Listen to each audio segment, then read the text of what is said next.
어린 시절 여러분들도 다 아마 예전에는 국민학교라고 했죠.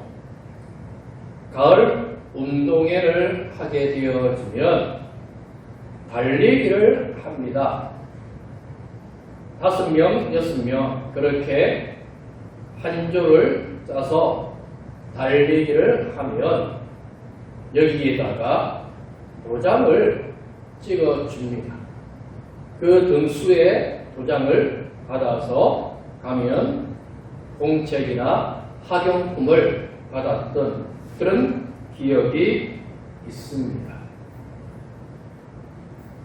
상을 받으려면 경기에 참석해야 합니다. 아무리 구경꾼이 열심히 박수친다 할지라도 그것은 그냥 박수치는 것에 불과할 뿐이라고 하는 것입니다. 경기에 참석을 해야 상을 받고 그것으로 뭔가를 받게 되어지는 것입니다. 주님의 일에 참여하는 사람이 되어야 합니다. 일하기를 원하는 마음을 가지는 것.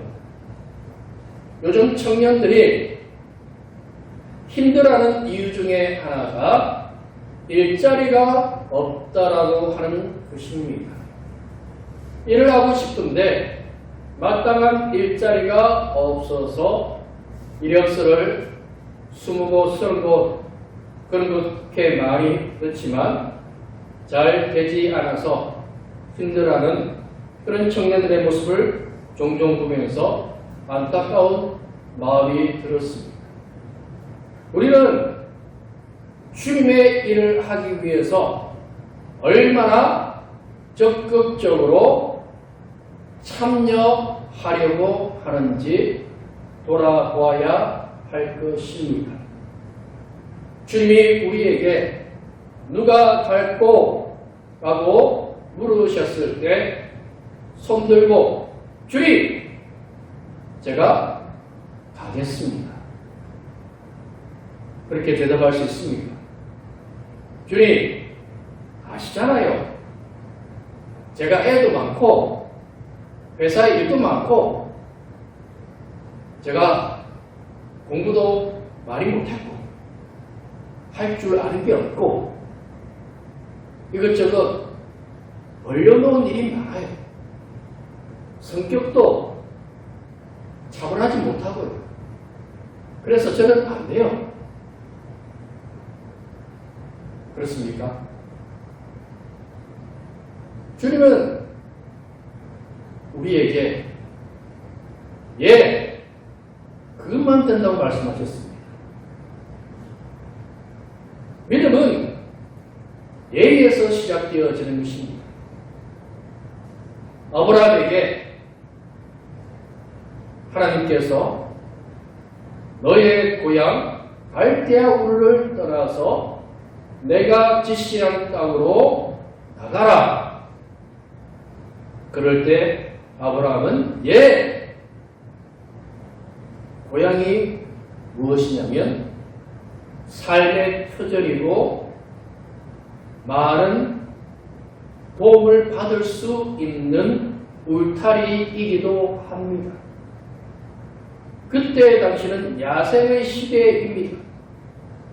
언제 도적들이 또 언제 소수 부족들이 침략하고 침탈해서 빼앗을지 모르는 그런 시대입니다. 누가 언제 쳐들어와서 죽인다 해도 누구도 보호해 줄 수 없는 야생의 야만한 시대에 아브라함이 뭘 믿고 그의 삶의 터전이며 울타리인 고향을 떠나옵니까? 하나님이 말씀하시니까 예! 하지요! 떠나지요! 그게 믿음이라고 하는 것입니다. 믿음은 나의 상황, 나의 형편, 내가 가지고 있는 것들, 그것을 생각하는 것이 아니라 주님이 나를 위해 살아라. 예, 그렇게 하겠습니다. 이스라엘 백성들이 왜 가나안에 들어가지 못했느냐면 예라고 안 해요. 가나안 정탐을 하고 보니까 가나안에 사는 사람들이 힘도 세고 그들 안에 무기라든지 많은 것들이 우리에는 비교가 되지 않습니다. 그래서 하나님께서 가나안에 들어가라고 하는데 아니요! 그러면서 그들은 들어가지 못했습니다. 그들은 구경꾼이 되었지 경기에 참석하는 경기에서 뛰는 선수가 되지 못하였습니다. 경기에서 뛴 선수는 여호수아와 갈렙밖에 없었습니다. 그들은 예라고 했거든요. 그들은 가나안 전쟁에 참여하는 사람이 되었기에 가나안 땅을 차지할 수 있게 되어졌습니다. 믿음은 적극적으로 침노하는 자의 것이라고 말씀을 하고 있습니다. 천국은 침노하는 것입니다. 주님, 부족하지만 해볼게요. 주를 위해서 살아볼게요. 주는 우리에게 대단한 것을 요구하시는 것이 아니라 나가보라고 하십니다. 일해보라고 하십니다. 베드로가 대단한 사람입니까? 아닙니다. 제자들 대부분이 갈리 출신입니다. 갈리라고 하는 것은 총동네, 못 배운 사람들이 있는 동네, 배경이 없는 동네, 그런 사람들이 예수님의 제자입니다. 그런데 예수님은 그들을 부르셨고 그들에게 경기장에서 뛰라고 말씀을 하십니다. 왜? 주님이 도와주니까요. 우리 인생도 마찬가지입니다. 우리는 경기장에 뛰지만요, 내가 뛰는 것이 아닙니다. 미국의 영화 중에 참 재미있는 영화가 있습니다. 한 프로야구 경기를 하는데 선수들이 실력이 전혀 없어요. 그런데 이 선수들이 경기에서 이깁니다. 어떻게 이기느냐 하면 투수가 공을 던져요. 형편없는 그런 선수가 공을 던지는데 엄청나게 빠르게 공이 들어가요. 어떻게? 천사가 이 선수의 팔을 잡고 던져요. 그리고 수비를 하는데 분명히 못 잡을 공인데 잡아요. 어떻게? 천사가 이 사람을 붙잡고 달리고 심지어 4m, 5m 막 뛰니까 잡히는 거예요. 그걸 보면서 드는 생각이 하나님이 우리를 붙잡고 가시는 거예요. 하나님이 우리 인생에 개입하고 계시는 거예요. 우리는 나의 능력으로 사는 사람이 아니라 주의 능력으로 살아가는 사람입니다.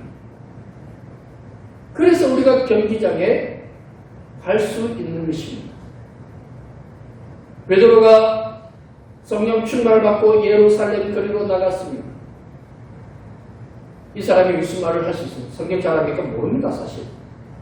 예수님께 말씀을 듣기는 했지만 그렇게까지 준비되어 있는 사람이 아니었습니다. 그런데 성령이 그와 함께 하시자 그 앞에 유대인들의 말이 아닌 다른 나라 말을 하는 사람들이 있음에도 불구하고 다 알아들어요. 어떻게 그런 일이 가능합니까?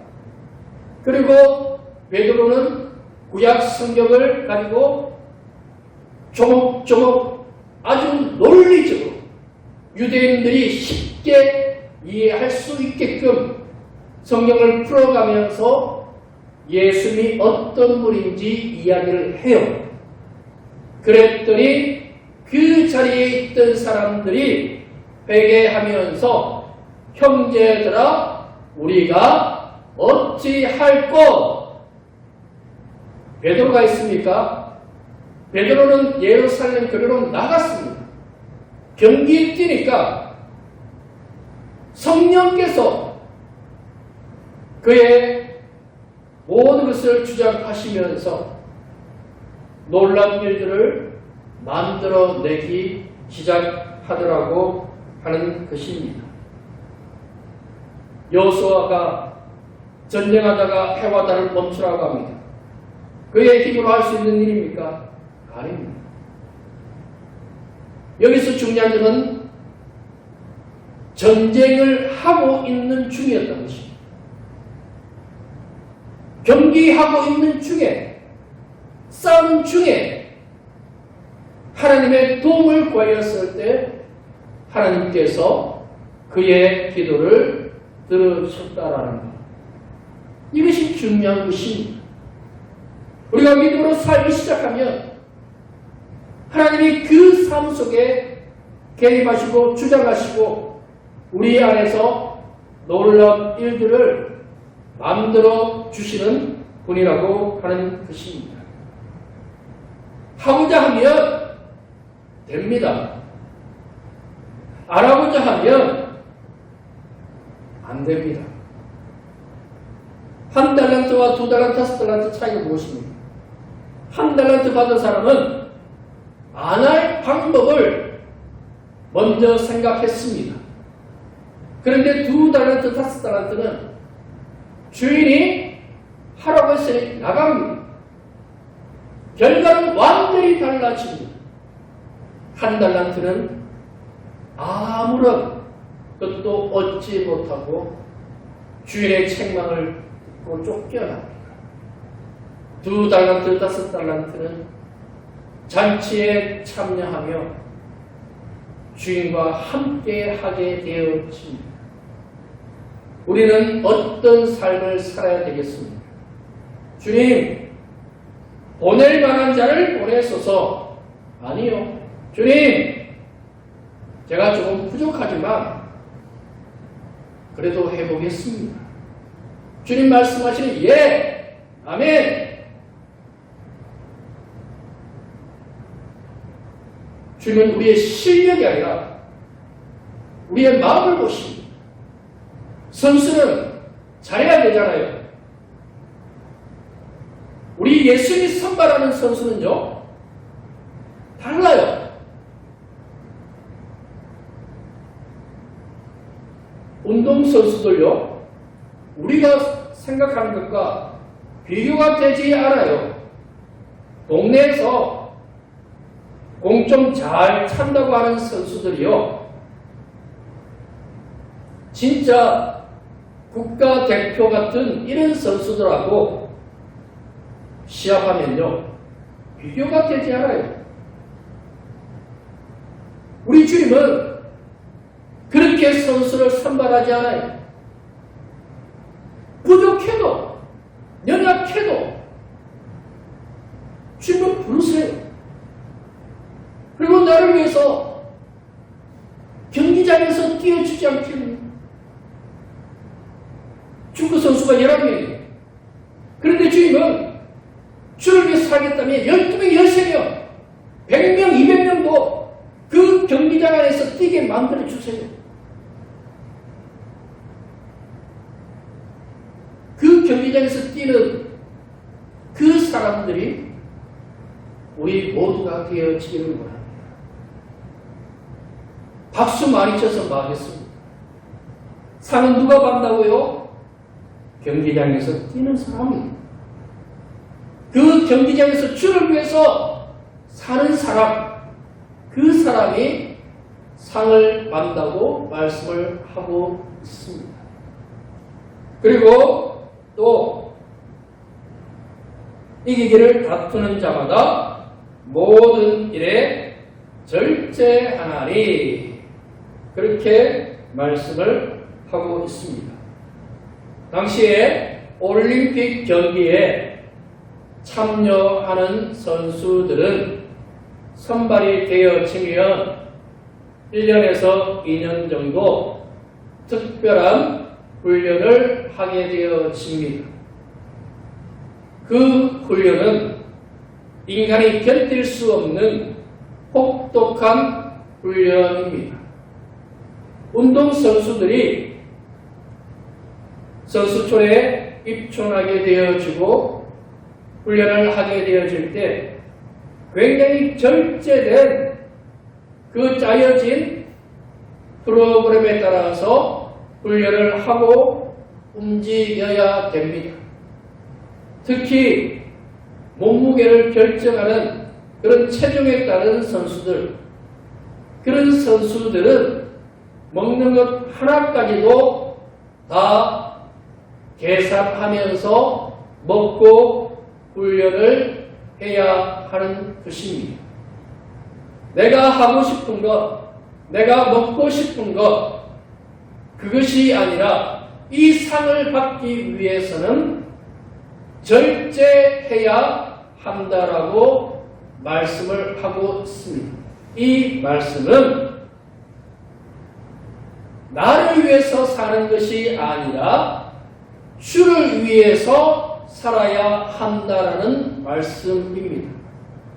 내가 가고 싶은 것, 내가 갖고 싶은 것, 내가 이 땅에서 누릴 수 있는 것도 포기하면서 주를 위해서 살아야 함을 우리에게 말씀을 하고 있습니다. 바울은 바리새인이면서 율법주의자 그리고 학자였습니다. 그가 누릴 수 있는 것들이 얼마나 많이 있습니다. 그 인간적으로 누릴 수 있는 것들을 다 포기하고 주를 위해서 전도자로서의 삶을 살았습니다.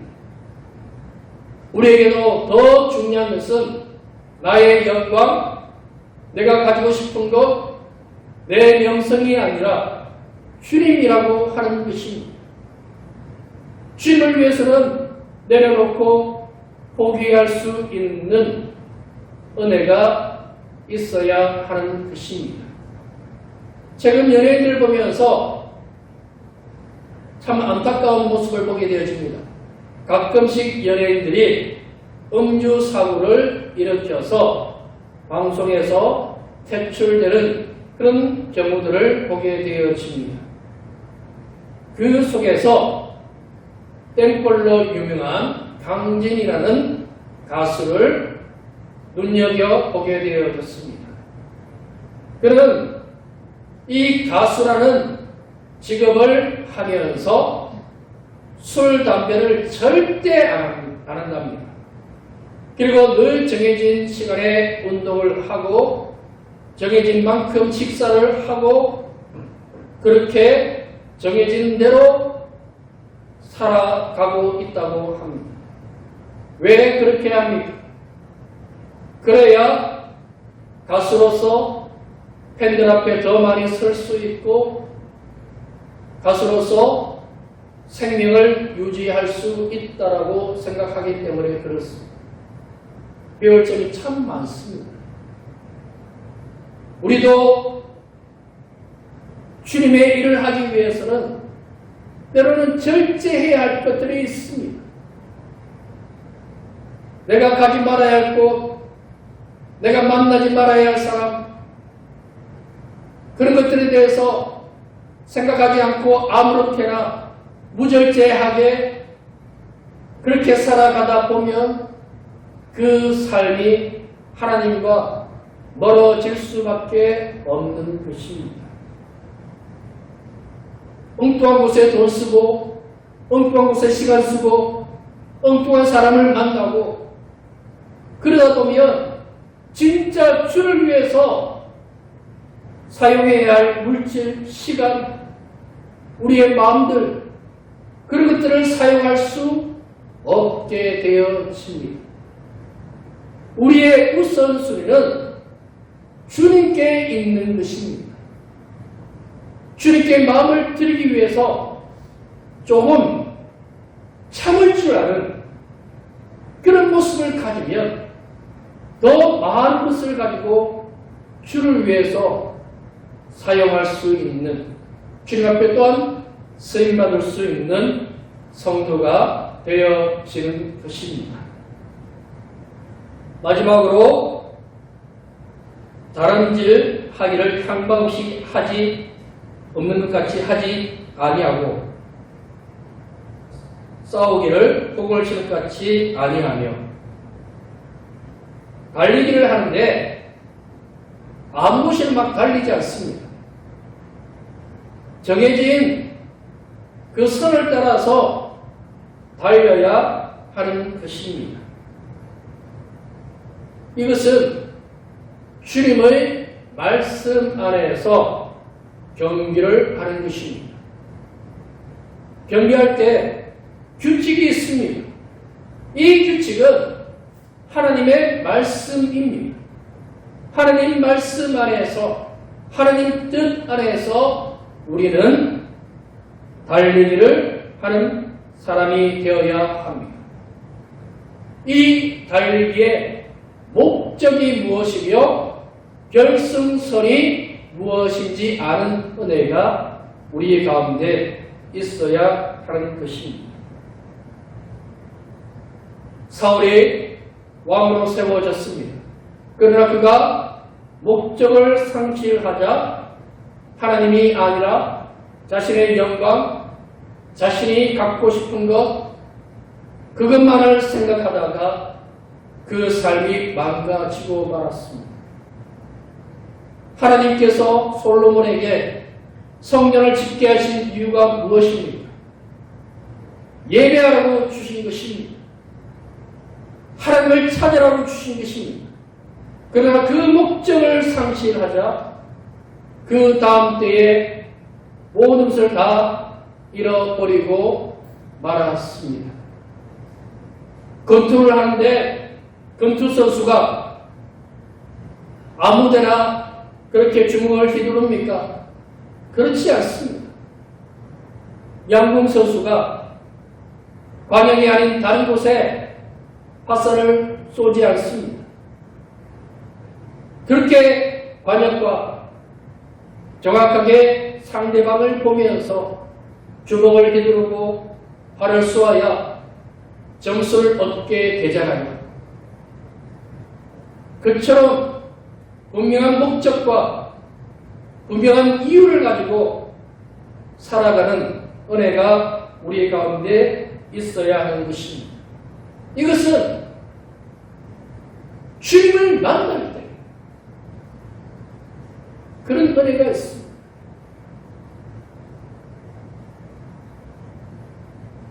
어느 젊은 목사님이 아버지가 이제 삶이 얼마 남지 않아서 요양원에 입원하고 계셨습니다. 그런데 얼마 삶이 남지 않은 아버지가 늘 웃으시고 찬송 부르시고 그런 모습들을 보면서 병원에 있던 관계자가 어떻게 이곳에 계시면서 삶이 얼마 남지 않았다는 걸 알면서 이렇게 행복하게 살아갑니까? 우리 아버지 목사님입니다. 아, 그래서 그렇군요.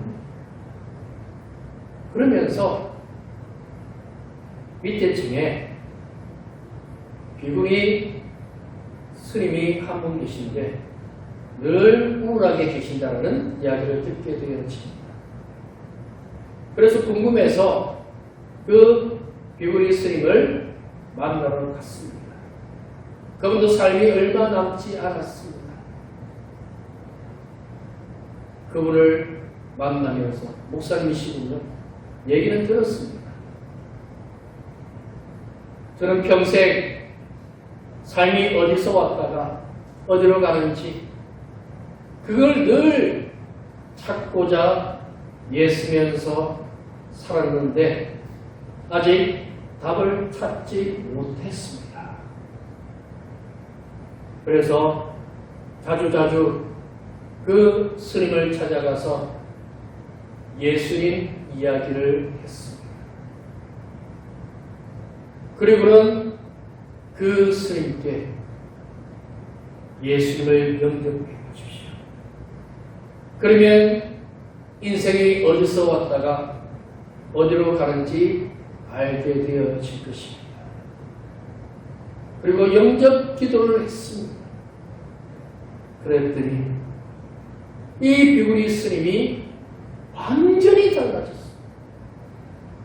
늘 죽음에 대한 두려움, 내가 어디서 왔다 어디로 가는지 알지 못하는 그 무거운 마음과 숙제를 가지고 살던 분이 알게 되었다는 것입니다.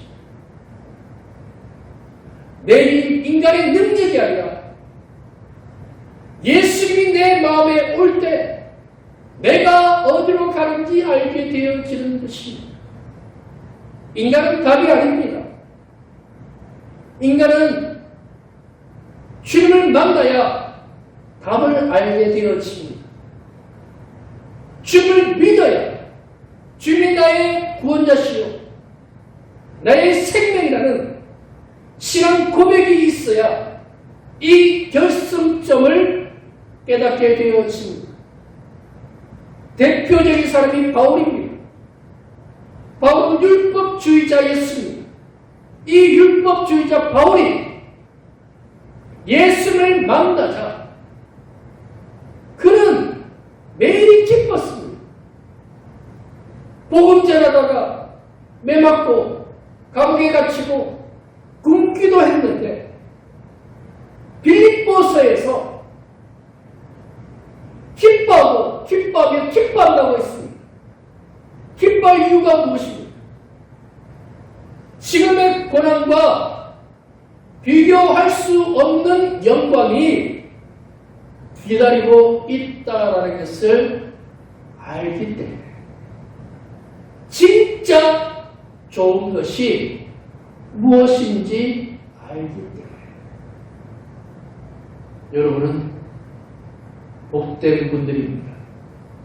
진짜 좋은 것이 무엇인지 아시기 때문에 이 자리에 있는 줄 믿습니다. 그리고 그 진짜 좋은 것을 바라보면서 믿음으로 열심히 달리시기 바랍니다. 주님이 우리에게 맡겨주신 것을 가지고 끝까지 열심히 달려보십시오. 인생은 사실 마라톤입니다. 마라톤 42.19km 힘들지요. 그 많은 훈련을 했던 마라톤 선수들도 중간중간에 호흡이 정말 끊어질 것 같은 그런 고통의 순간들이 몇 번 온다고 합니다. 그렇지만 그들은 경험을 통해서 훈련을 통해서 합니다. 이 고비를 넘기면 다시 호흡이 편안해진다는 것을 압니다. 그래서 그들은 또 달립니다. 우리의 인생도 마찬가지입니다. 믿음으로 살다가 고비가 옵니다. 그런데 이 시간을 지나가면 또 견딜 수 있다라고 하는 것입니다. 주님 안에서 견디면서 한 걸음 한 걸음 주님이 주시는 상을 바라보면서 멈추지 아니하고 달려보시기 바랍니다. 그러면 이 세상의 상은 썩어질 상이지만 주님이 주시는 상은 영원한 생명의 상. 이 세상이 다 준다 해도 그것과 비교할 수 없는 진짜 좋은 상이 우리 가운데 있음을 깨달으며 믿음으로 오늘도 열심히 달려나가는 우리 모두가 되어지기를 소망합니다.